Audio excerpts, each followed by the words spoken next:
হবে না। রাসূল সাল্লাল্লাহু আলাইহি ওয়াসাল্লাম মেরাজে গিয়েছিলেন, আপনারা জানেন। তিনি মেরাজের রাতে অনেক অলৌকিক জিনিস দেখেছেন, নবীদের সাথে সাক্ষাৎ করেছেন, ইভেন আল্লাহর সাথে কথা বলেছেন, আল্লাহর নূর দেখেছেন। এই সময় সবাই তাকে হাসি মুখের সম্বর্ধনা জানিয়েছিল। যার সাথেই দেখা হয়েছে তার সাথেই তিনি হাসি মুখে অভ্যর্থনা তাকে জানিয়েছে, আসসালামু আলাইকা আইয়ুহান নবী, সবাই বলেছে হাসি মুখে। একজন মালাক, একজন ফেরেশতা তাকে দেখে হাসেননি, একজন।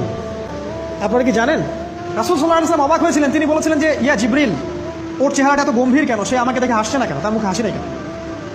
জিবরিল আমিন বলেছেন যে না মালিক, তার নাম মালিক, সূরা যুখরুফের মধ্যে আছে, তার নাম মালিক। যেদিন থেকে আল্লাহ জাহান্নাম সৃষ্টি করেছেন সেদিন থেকে তাকে জাহান্নামের দায়িত্ব দিয়েছেন, অর্থাৎ জাহান্নামের হেড অফ ডিপার্টমেন্ট, ইনচার্জ। সেদিন থেকে তার মুখের হাসি উঠে গেছে। আমরা দোয়া করি আমরা যেন তার সাক্ষাৎ না পাই। তার কাছে পারমিশন নিয়ে রাসূল সাল্লাল্লাহু আলাইহি ওয়াসাল্লাম জাহান্নামের দিকে তাকিয়েছিলেন, ভিতরে দেখেছেন কি আছে। তিনি পরে যা ব্যাখ্যা করেছেন তা হলো, আমি দেখলাম সেখানে খালি মেয়ে, আর সেখানে